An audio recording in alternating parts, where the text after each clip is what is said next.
Welcome to my class.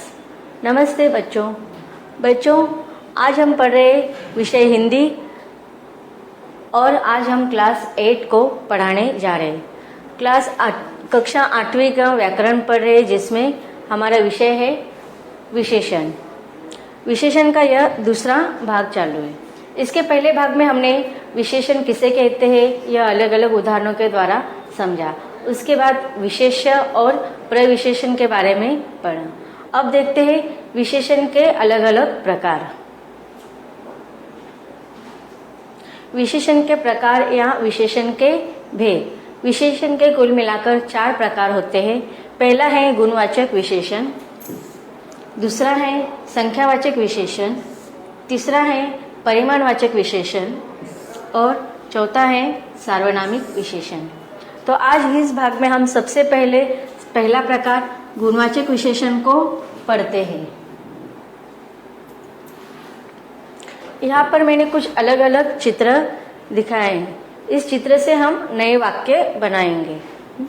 पहला चित्र में हम देख रहे हैं कि यह शाम का समय है और यहाँ पर हमें सूरज के अलग अलग शेड दिखाई दे रहे।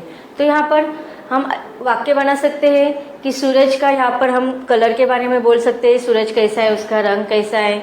तो सूरज यहाँ पर पीला रंग का भी दिखाई दे रहा है, तो कभी लाल रंग का भी होता है। तो हम वाक्य लिख सकते हैं कि सूरज लाल है या पीला है।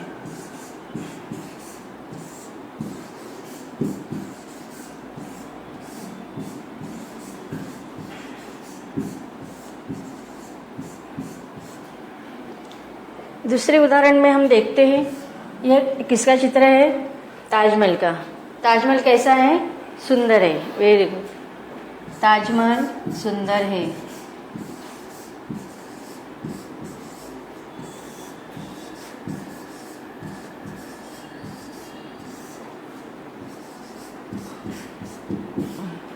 तो पहले उदाहरण में सूरज की विशेषता बताई जा रही है और दूसरे उदाहरण में ताजमहल की।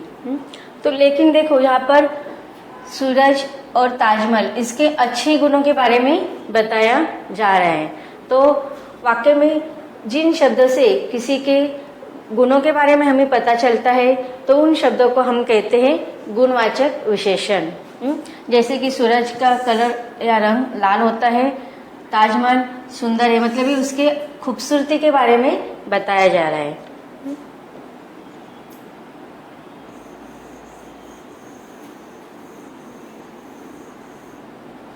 यहाँ पर और एक चित्र दिखाई दे रहा है कि यहाँ पर एक बगीचे का चित्र है। उसमें अलग अलग तरह तरह के रंगों के फूल दिखाई दे रहे, पौधे दिखाई दे रहे। तो इससे हम एक वाक्य बना सकते हैं कि बगीचे में खूबसूरत फूल है।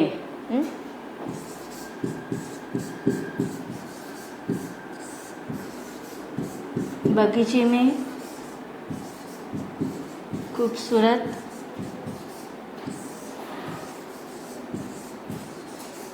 फूल है या फूल रंग बिरंगी है। रंग बिरंगी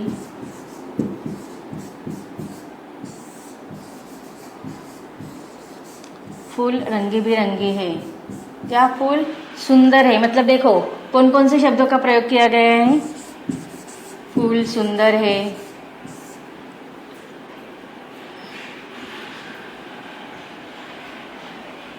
तो देखो खूबसूरत, रंगी बिरंगी, सुंदर, तो यह फूलों की विशेषता बता रहे हैं। तो देखो यहाँ पर फूल के ही बारे में अलग अलग वाक्य बनाए हैं कि बगीचे में खूबसूरत फूल है, बगीचे में रंगी बिरंगी फूल है, बगीचे में सुंदर फूल है या बगीचे में तरह तरह के फूल है। तो खूबसूरत, रंगी बिरंगी, सुंदर, मतलब बहुत सारे शब्द होते कि एक ही संज्ञा के या एक ही वस्तु के बहुत सारे विशेष गुण हमें बताते हैं। तो ऐसे शब्द जो एक ही व्यक्ति के बहुत सारे गुणों के बारे में बोध कराते हैं, वस्तु हो या व्यक्ति हो, तो उन शब्दों को, जैसे खूबसूरत, रंगी बिरंगी, सुंदरता, यह शब्दों को हम गुणवाचक विशेषण कहते हैं।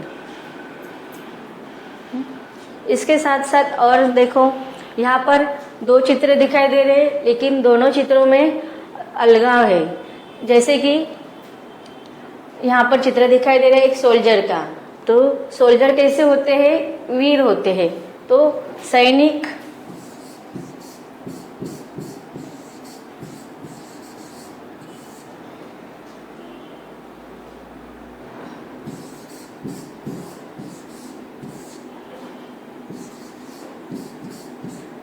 सैनिक वीर है या शूर होते हैं। सैनिक शूर होते हैं। अब यहाँ पर और एक दूसरा चित्र दिखाई दे रहा है, उसमें किसका चित्र दिखाई दे रहा है? रावण का। अभी जैसे ही रावण का चित्र देखते हैं या रावण का नाम लेते हैं तो उसका कौन सा गुण प्रकट होता है कि वह कैसा था? दुष्ट था। तो रावण दुष्ट व्यक्ति था।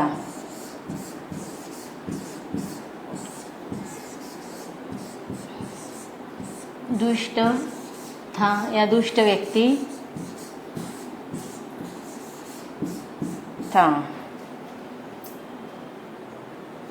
तो देखो सैनिक कैसे थे? शूर थे, वीर थे या वीर होते हैं, और रावण दुष्ट। मतलब यहाँ पर एक ही साथ में गुण और अवगुण, मतलब बुराई भी पता चल रही है। तो मतलब किसी भी व्यक्ति के या वस्तु के अच्छे या बुरे गुणों का भी जहाँ पर वर्णन किया जाता है, ऐसे शब्दों को भी हम क्या कहते हैं? गुणवाचक विशेषण। तो इन अलग अलग उदाहरणों से हमें पता चलता है कि वाक्य में किसी भी व्यक्ति, वस्तु, पदार्थ, स्थान आदि के बारे में, उनके गुणों के बारे में या अवगुणों के बारे में जब पता चलता है तो ऐसे शब्दों को हम गुणवाचक विशेषण कहते हैं। अब देखते हैं विशेषण की परिभाषा। गुणवाचक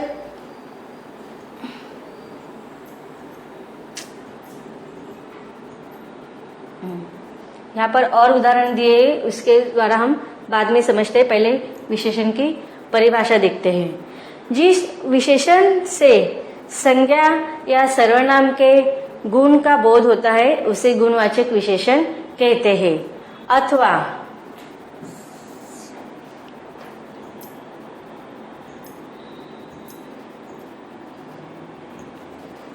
अथवा जो शब्द संज्ञा या सर्वनाम के गुण, दोष, रूप, रंग, आकार, दशा आदि का बोध कराते हैं उन्हें हम गुणवाचक विशेषण कहते हैं। और इसके और उदाहरण देखते हैं जिससे हमें पता चल सकता है। जैसे कि पहला उदाहरण है गंगा पवित्र नदी है। तो गंगा पवित्र नदी है, इस वाक्य में पवित्र यह शब्द हुआ गुणवाचक विशेषण।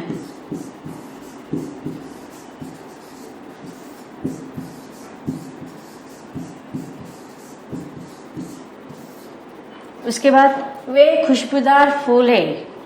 फूल कैसे हैं? खुशबूदार। उसके गुणों के बारे में बता रहा है यह। तो ये क्या हुआ? गुणवाचक विशेषण। वह यह आज की ताजा खबर है। ताजा मतलब कल की पुरानी खबर है क्या? नहीं। कैसी है? आज की ताजा खबर है, इसलिए यह हुआ गुणवाचक विशेषण। वे ईमानदार है। ईमानदार हुए भी क्या है? गुणवाचक विशेषण। तो अलग अलग गुणों के बारे में बोध हो रहा है, इसलिए यह सारे गुणवाचक विशेषण है। अब देखो दूसरे गुणवाचक विशेषण की परिभाषा में हमने क्या देखे थे कि अलग अलग गुण, दोष, रूप, रंग, आकार, दशा आदि का बोध कराने वाले शब्दों को गुणवाचक विशेषण कहते हैं। इसे देखते हैं हम अलग अलग अवस्थाओं के द्वारा। छोटी बालिका मधुर गीत गाती है। छोटी की बालिका कैसी गीत गा रही है? मधुर। सुंदर फूलों पर काले भंवरे मंडरा रहे। सुंदर फूलों पर कैसे भंवरे मंडरा रहे हैं? काले। विशाल काया आकर खड़ी हो गई। काया कैसी है? काया का अर्थ होता है शैडो, छाया। तो छाया कैसी है? काया कैसे? विशाल। दुष्ट आत्मा भटक रही थी। आत्मा कैसी है? दुष्ट। तो इन वाक्यों में क्रमशः मधुर, सुंदर, काले, विशाल, दुष्ट यह सारे शब्द गुणवाचक विशेषण है, क्योंकि यह उनके गुणों के बारे में बता रहे हैं, चाहे वो अच्छे गुण हो या बुरे गुण हो। अब आगे देखते हैं गुण। अब गुण कौन से हो सकते हैं वाक्य में, जैसे ईमानदार शब्द हो, अच्छा शब्द हो, सच्चा, दयालु, बुद्धिमान आदि शब्द आते हैं तो हमेशा गुणवाचक विशेषण होते हैं। दोष, बुरा, झूठा, पापी, कपटी, नीच अगर आदि शब्द वाक्य में आते हैं तो वह गुणों के अवगुणों के बारे में बता रहे, लेकिन फिर भी वह गुणवाचक विशेषण होते हैं। रंग, जैसे कि लाल, काला, नीला, सफेद, हरा, पीला आदि रंगों की तरह तरह के बारे में बताए जाते हैं तो वह भी हमेशा गुणवाचक विशेषण होते हैं। दशा, पतला, मोटा, बीमार, अमीर, गरीब, स्वस्थ, निरोग, निर्बल, बलवान अगर आदि शब्द आते हैं तो भी वह हमेशा गुणवाचक विशेषण होते हैं, क्योंकि वह किसी एक दशा के बारे में बता रहे हैं। उसके बाद काल, नया, पुराना, प्राचीन, अर्वाचीन ऐसे शब्दों का प्रयोग अगर वाक्य में होते हैं तो भी वह गुणवाचक विशेषण होते हैं। आकार, जैसे कि छोटा, बड़ा, गोल, लंबा, चौड़ा आदि शब्द वाक्य में आते हैं तो वह हमेशा गुणवाचक विशेषण होते हैं। उसके बाद किसी विशेष देश के बारे में बताए जाएंगे, भारतीय हो, अंग्रेजी हो, देशी, विदेशी आदि शब्द आते हैं तो वह गुणवाचक विशेषण होते हैं। इसके साथ साथ स्थान, अंदर, भीतर, भारतीय, अमेरिकी आदि स्थानों के बारे में अगर विशेषता बताई जाती है तो वह भी हमेशा गुणवाचक विशेषण होते हैं। और स्वाद, खट्टा, मीठा, नमकीन, जैसे कि इमली खट्टी है तो इमली खट्टी है इस वाक्य में खट्टी यह शब्द क्या हुआ, गुणवाचक विशेषण, मतलब उसके स्वाद के बारे में बताया जा रहा है इसलिए वह गुणवाचक विशेषण है। इसके साथ साथ अगर दिशा के बारे में, किसी दिशा के बारे में बताया जाता है वाक्य में, विशेष शब्द प्रयोग किया जाता है तो वह भी हमेशा गुणवाचक विशेषण होता है, जैसे पश्चिमी, उत्तरी, दक्षिणी, ऊपरी, निचला, पूर्वी, मध्यम आदि शब्द जब आते हैं तो सारे शब्द वाक्य में गुणवाचक विशेषण होते हैं। अब देखते हैं कुछ प्रश्नोत्तर के द्वारा हम रिवीजन करते हैं। निम्नलिखित उदाहरण का विशेष्य पहचानिए। राम परिश्रमी छात्र है। तो देखो परिश्रमी छात्र, परिश्रमी यह शब्द क्या है, विशेषण। तो परिश्रमी शब्द विशेषण है तो इसका आंसर होगा, हमें क्या लिखना है, विशेष। तो यहाँ पर क्या हुआ, छात्र या राम, इन दोनों शब्दों को हम विशेष्य के रूप में लिख सकते हैं। किसके बारे में जानकारी हो रही है, राम के बारे में, तो राम यह शब्द विशेष हुआ। उसके बाद मुझे मीठे आम पसंद है, तो मीठे यह शब्द कैसा क्या है, विशेषण है, तो आम यह शब्द हुआ विशेष्य।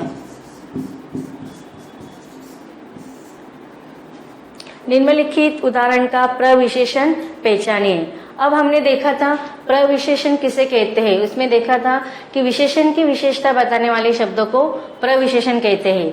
जैसे कि पहला वाक्य है, गहरा लाल गुलाब यहाँ रख दो। अभी गुलाब कैसा है, लाल, लाल यह शब्द क्या है, विशेषण, और लाल गुलाब कैसा है, गहरा, तो गहरा इस शब्द से हमें प्रविशेषण के बारे में पता चल रहा है। तो इस वाक्य में गहरा यह शब्द क्या हुआ, प्रविशेषण।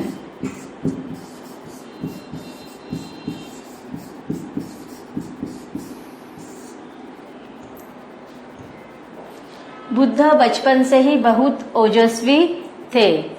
तो इसमें अभी मैंने आपको बोला था कि जब कभी भी शब्द में बहुत शब्द आते हैं तो वह हमेशा क्या होते हैं, प्रविशेषण।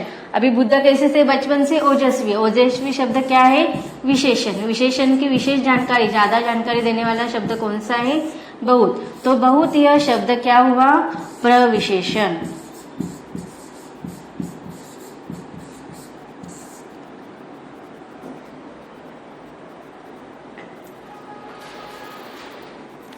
तीसरा प्रश्न है, जिस शब्द की विशेषता बताई जाती है उसे क्या कहते हैं।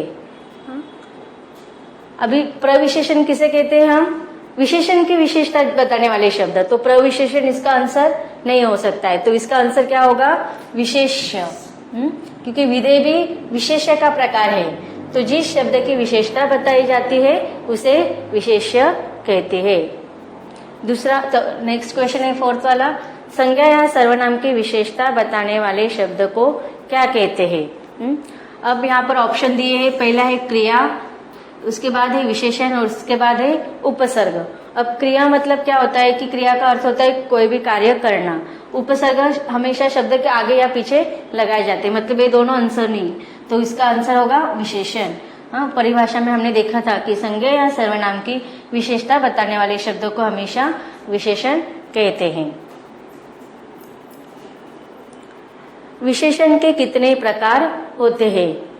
विशेषण के 2 प्रकार होते हैं, नहीं, 7 नहीं, 3 ये भी नहीं, तो आंसर है 4। विशेषण के कुल मिलाकर 4 प्रकार होते हैं।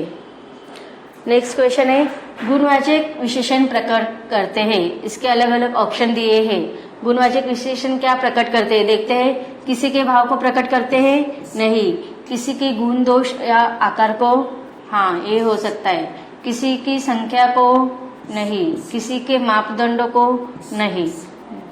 तो इसका सही उत्तर है किसी के गुण दोष व आकार को गुणवाचक विशेषण प्रकट करते हैं। नेक्स्ट क्वेश्चन है, निम्न में से कौन सा गुणवाचक विशेषण नहीं है? अब देखते हैं। ईमानदार शब्द, ईमानदार शब्द गुणवाचक विशेषण है।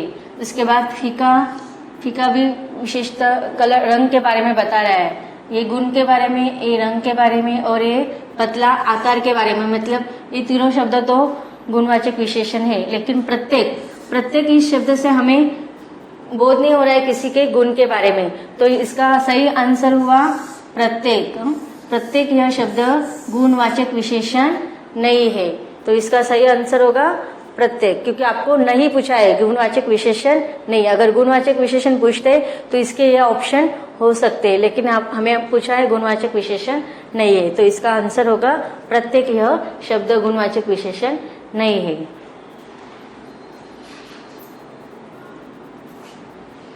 तो बच्चों, अब तक हमने विशेषण के इस भाग में विशेषण के अलग अलग प्रकारों में से विशेषण के कुल 4 प्रकार है, उसमें से सबसे पहला प्रकार गुणवाचक विशेषण के बारे में पढ़ा।